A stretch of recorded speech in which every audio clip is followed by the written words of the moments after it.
Bloomberg Audio Studios. Podcasts, radio, news. And we kick things off with Brian Schimpf, CEO of Anduril, as the first of many conversations.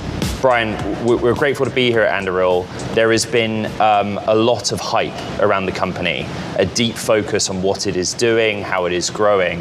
And so as a place to start, would you just bring us up to speed on where Anduril is today, operationally, revenue, the business it is doing with the US government and Western allies? Absolutely. Well, thank you for having me on. Really excited to have you here.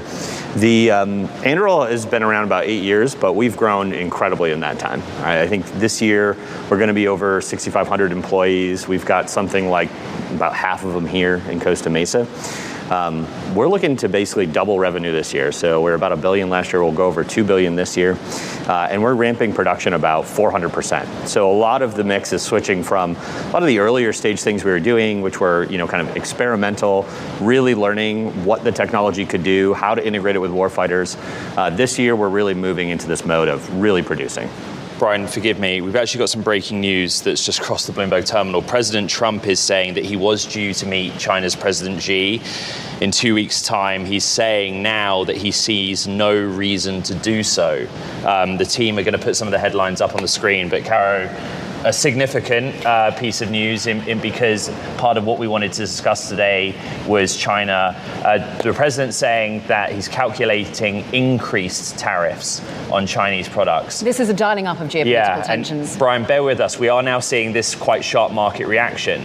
Clearly, the S&P 500 has changed direction here because I think, jump in, Caro. I think part of the point is that we were headed in a different direction. And this brings so many questions around what the TikTok relationship had been, and much of that had been sort of almost this linchpin in relationships between President Xi and indeed President Trump. But then been this ongoing narrative about how we could rectify and rehabilitate the relationship. There have been calls from China perhaps wanting yet further relief from some of the higher tariffs that they've been seeing. Sorry, I've just pulled up the Truth Social post, and that's where the president's communicated, and he's basically saying that China is becoming very hostile. Let's get back to the conversation. Well, your take, Brian, because in many ways, Anduril and defense tech as a whole is about the story of national security, and it is about US versus China. Is that where you see the key risks? That is one of the key conflicts. But if you look worldwide, I mean, you've got land wars in Europe. You've got, the Red Sea still basically denied. Iran doesn't look like it's going to slow down anytime soon. China, beyond just the tensions with the US, has been constantly aggravating with the Philippines, constantly fighting over different islands and things like that. So you're in this period of just massive geopolitical instability, and China is obviously the focus.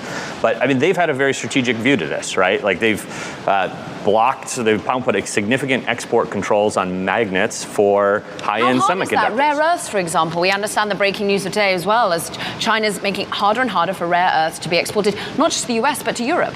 Yeah, and I think this is part of a long-term strategic plan they have had, right? They have used industrial policy beyond just military power to construct a world where they have a lot of leverage over the US and their allies. They drive dependence on these things. And it's a very sophisticated strategy that they're playing. Yes. I think this is something that Trump recognizes. I think he is a very good negotiator. If he's saying these things, he understands what that means and how he is using that to position for maximum advantage.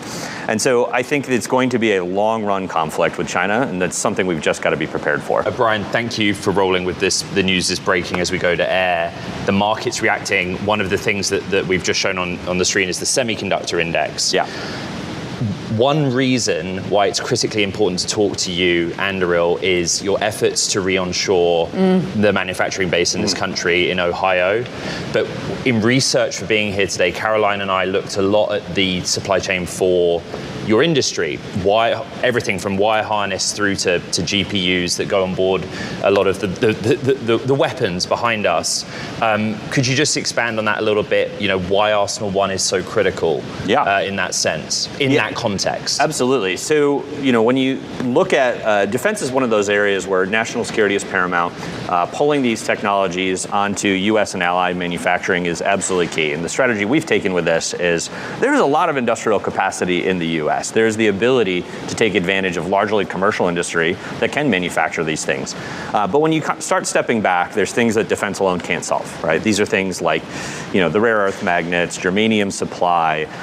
These are things that China has strategically tried to stranglehold, and this will require, beyond just stating as a policy that you have to source it from America, the sources are very, very limited. This is areas where I've been really encouraged by what the Trump administration has done around trying to reignite this idea of how do you do smart industrial policy? What is it going to look like in the US? It's going to look different. It's going to be a combination of tariffs. It's going to be a combination of things they did with like MP materials, guaranteed offtake. There's just this very different strategy that needs to be taken to really solve this on a country level scale. And for us, we can be early adopters, right? Like we can take advantage of all those things. And we're building out a massive manufacturing complex in Ohio to be able to take advantage of all of those suppliers in the US and build a lot of things here onshore. Okay, so the breaking news is that the president has taken to Truth Social and he is saying that it looks like he now won't meet with China's Xi and things are changing. We will discuss that for the next hour. Yep. While we have you, Anduril has been in the headlines partly because of the insatiable appetite of all kinds of investors to be involved. You did a secondary or a tender for your employees. Would you talk about the focus you have right now on talent and that mechanism to keep people, basically? No, absolutely. So the defense world has shifted a lot, right? Like a lot of the people in traditional defense industry are amazing at things like, aircraft design and hypersonics and things along those lines. But the next generation of this really looks different. It really looks about software. It looks how you adopt commercial manufacturing approaches. It's how you mass manufacture these capabilities. It's a very different focus. We're moving out of an era where we need to make relatively few of very, very expensive high-end things. We're moving into an era where it's much more about how do we have things at scale that are smarter, that are more autonomous. And so this ability to attract the best talent into this really is coming from tech companies. It's coming from universities. It's people who otherwise would have jobs at, kind of all the tech company brand names you would know. Part of that's compensation and liquidity and all the startup economics. But honestly, a lot more of it is just, do they get to work on exciting problems with people they like on things that really matter, right? And I think we present this opportunity to be very clear in our purpose and our mission, something that's going to be impactful, and they get to work on just amazing cutting edge things, right? Like making autonomous fighter jets and these reusable missiles. It's just an absolutely crazy thing to work on if you're a young engineer. And that's what we've really found is the formula to get the best and brightest here, is an exciting opportunity to actually contribute, give back, and build something incredible.